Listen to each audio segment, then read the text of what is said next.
This year at Highland Hill Farm we have two types of weeping redbuds for your enjoyment.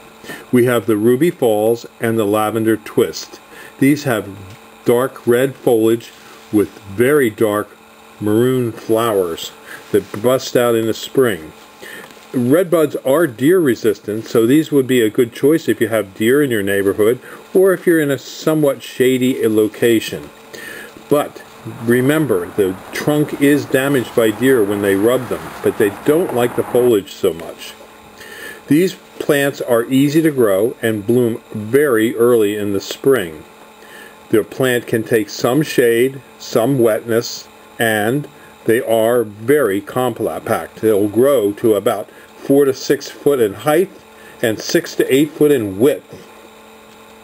If you need any, just give us a call at Highland Hill Farm on Route 313, Bucks County, PA at 215-651-8329.